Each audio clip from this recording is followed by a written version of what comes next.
स्कंद 8 अध्याय 15 बळीराजाचा स्वर्गावर विजय।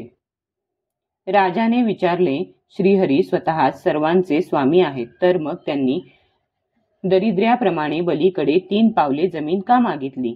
शिवाय ती मिळाल्यावर सुद्धा त्यांनी बलीला का बांधले? माझ्या मनात या गोष्टीचे मोठे कुतूहल आहे। पूर्ण काम भगवंतांच्याकडून याचना आणि निरपराध्याला बंधन हे का घडले ते आम्ही जाणून घेऊ इच्छितो। श्रीशुक म्हणाले, परीक्षिता, जेव्हा इंद्राने बलीला पराभूत करून त्याची संपत्ती हिरावून घेतली आणि त्याचे प्राणही घेतले, तेव्हा भृगु वंशातील शुक्राचार्यादिकांनी त्याला जिवंत केले।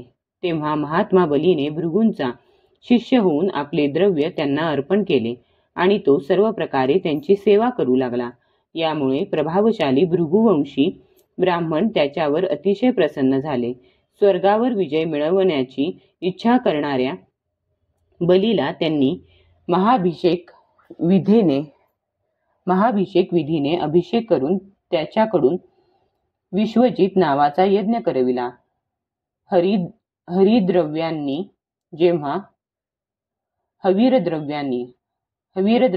जेव्हा अग्नीला संतुष्ट केले, तेव्हा यज्ञकुंडातून सोनेरी पत्र्याने मढविलेला रथ, इंद्राच्या रथाच्या घोड्यासारखे हिरव्या रंगाचे घोडे आणि सिंहाच्या चिन्हाने युक्त अशी ध्वजा निघाली। त्याचबरोबर सोन्याच्या पत्र्याने मढविलेले दिव्य धनुष्य, कधीही रिकामे न होणारे 2 अक्षय बाणांचे भाते आणि दिव्य कवच सुद्धा प्रगट झाले। त्याचे आजोबा प्रल्हाद यांनी त्याला न कोमेजणाऱ्या फुलांची माळ व शुक्राचार्यांनी शंख दिला। अशा प्रकारे ब्राह्मणांच्या कृपेने युद्धाची सामग्री मिळवून त्यांच्याच करवी स्वस्ती वाचन झाल्यावर बलीने त्यांना प्रदक्षिणा करून नमस्कार केला। नंतर त्याने प्रल्हादाचा निरोप घेऊन त्याला नमस्कार केला। नंतर तो बली भृगूंनी मिळवून दिलेल्या दिव्य रथावर स्वार झाला। जेव्हा महारथी बली कवच धारण करून धनुष्य, तलवार, बाणांचे भाते इत्यादी शस्त्रे घेऊन, सुंदर माळा घालून, भुजांमध्ये सोन्याचे बाजूबंद आणि कानात मकराकृती कुंडलिक घालून रथावर बसला, तेव्हा अग्निकुंडात प्रज्वलित अग्नी शोभावा तसा शोभला। त्याच्याबरोबर त्याच्याच सारखे ऐश्वर्य, बल आणि सामर्थ्य असणारे दैत्य सेनापती सेना घेऊन आले होते। त्यावेळी असे वाटत होते की जणू ते आकाशाला आणि दिशांना प्रज्वलित नेत्रांनी पिऊन टाकत आहेत। अशा प्रकारे विशाल राक्षसी सेना घेऊन राजा बलीने आकाश व पृथ्वी यांचा थरकाप उडवीत सकल ऐश्वर्याने परिपूर्ण अशा इंद्रपुरी अमरावतीवर चढाई केली। अमरावती सुंदर नंदन इत्यादी उद्याने आणि उपवने यांनी शोभत होती। त्यांमध्ये पक्ष्यांच्या जोड्या चिवचिवाट करीत असत आणि धुंद भ्रमर गुणगुणत असत। कोवळी, पालवी आणि फळाफुलांनी कल्पवृक्षांच्या फांद्या लहडलेल्या असत। तेथील सरोवरांमध्ये हंस, सारस, चकवे आणि बदकांचे थवेच्या थवे असत। देवांना प्रिय अशा देवांगना तेथे जलक्रीडा करीत असत। ज्योतिर्गमय आकाशगंगेने खंदकाप्रमाणे अमरावतीला 4 बाजूंनी वेढलेले असून तेथे उंच असा सोन्याचा तट आहे। ठिकठिकाणी मोठमोठ्या माड्या आहेत। तेथील दारे सोन्याची असून तेथे स्फटिक मण्यांची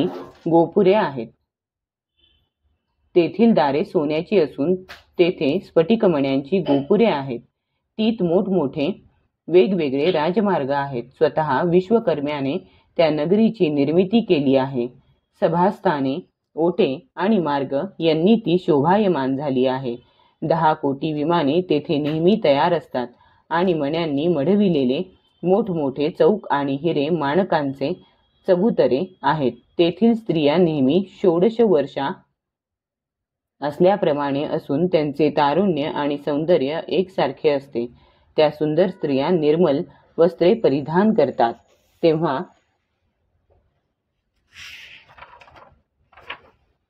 अग्नी आपल्या ज्वाळांनी दैदिप्यमान दिसतो तशा दिसतात. दैदिप्यमान दिसतो तशा दिसतात. देवांगणांच्या केसांच्या अंबाड्यातून गळून पडलेल्या ताज्या सुगंधी फुलांचा सुगंध घेऊन मंद मंद हवा तेथील रस्त्यांवरून वाहत असते. सोनेरी खिडक्यांमधून अगुरूचा सुगंधी सफेद धूर बाहेर पडून तेथील मार्ग झाकोळून टाकतो. त्याच मार्गावरून देवांगना ये जा करतात. मोत्यांच्या झालरींनी सजविलेले चांदवे जागोजागी लावलेले असतात. सोन्याच्या मणिमय पताका फडकत असतात. गच्च्यांवर अनेक प्रकारचे झेंडे सोन्याच्या मणिमय पताका फडकत असतात. गच्च्यांवर अनेक प्रकारचे झेंडे फडकत असतात. मोर, कबुतरे आणि भुंगे गायन करीत असतात. देवांगना गात असलेल्या मधुर संगीताने तेथे नेहमीच मंगलमय वातावरण असते. मृदंग, शंख, नगारे, ढोल, वीणा, बासरी, टाळ, वृष्टी, ढोलकी इत्यादी वाद्ये वाजत असतात. वाद्यांच्या साथीवर गंधर्व गायन करतात आणि अप्सरा नाच करतात. त्यामुळे अमरावती जणू सौंदर्य देवतेलाही जिंकून घेते. अधर्माने वागणारे दुष्ट जीवांचा द्रोह करणारे लबाड, अहंकारी, कामी आणि लोभी त्या नगरीत जाऊ शकत नाहीत. हे दोष ज्यांच्या अंगी नसतील तेच तेथे जातात. असुरांचा सेनापती असणाऱ्या बलीने आपल्या सेनेने बाहेरच्या सर्व बाजूंनी अमरावतीला घेरले आणि इंद्रपत्न्यांच्या मनात भीती निर्माण करीत शुकाचार्यांनी दिलेला प्रचंड आवाजाचा शंख वाजविला. बलीने युद्धाची मोठी तयारी केली आहे हे पाहून इंद्र सर्व देवांसह आपले गुरु बृहस्पती यांचेकडे गेला व त्यांना म्हणाला, भगवन, माझा जुना शत्रू बली याने यावेळी युद्धाची जय्यत तयारी केली आहे. आम्ही त्याच्याशी सामना करू शकणार नाही असे मला वाटते. कोणत्या शक्तीमुळे त्याचे सामर्थ्य एवढे वाढले आहे ते कळत नाही. मला वाटते यावेळी बलीला कोणीच कोणत्याही प्रकारे रोखू शकणार नाही. प्रलय कालच्या आगीप्रमाणे तो वाढला आहे.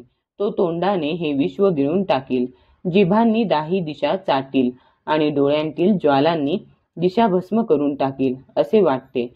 माझ्या शत्रूच्या अजिंक्य सामर्थ्याचे कारण काय? त्याचे शरीर, मन आणि इंद्रिये यांच्यामध्ये इतके बळ आणि इतके तेज कोठून आले आहे की ज्यामुळे याने एवढी मोठी तयारी करून चढाई केली आहे ते आपण मला सांगा. देवगुरु म्हणाले, इंद्रा, तुझ्या शत्रूच्या उन्नतीचे कारण मी जाणतो. ब्रह्मवादी भृगुवंशीयांनी आपला शिष्य असलेल्या बलीला हे तेज दिले आहे. ज्याप्रमाणे कालासमोर कुणीही उभा राहू शकत नाही त्याप्रमाणे सर्व शक्तिमान भगवंतांखेरीज तू किंवा तुझ्यासारखा आणखी कोणीही बलीच्या समोर उभा राहू शकणार नाही. म्हणून शत्रूचे भाग्यचक्र उलटेपर्यंत तुम्ही स्वर्ग सोडून कुठेतरी लपून बसा आणि अनुकूल वेळेची वाट पहा. ब्राह्मणांच्या तेजामुळे यावेळी बलीची उत्तरोत्तर वृद्धी होऊ लागली आहे. तो जेव्हा त्याच ब्राह्मणांचा तिरस्कार करील तेव्हा परिवारासह नष्ट होईल. देवांचे हित जाणणाऱ्या बृहस्पतीने देवांना जेव्हा हा योग्य सल्ला दिला तेव्हा ते स्वेच्छेनुसार रूप धारण करून स्वर्ग सोडून निघून गेले. देव लपून राहिल्यानंतर विरोचनपुत्र बलीने अमरावतीपुरीवर आपला अधिकार प्रस्थापित केला आणि तिन्ही लोक जिंकले. बली जेव्हा विश्वविजयी झाला तेव्हा शिष्यप्रेमी भृगूंनी आपल्या शिष्यांकरवी 100 अश्वमेध यज्ञ करविले.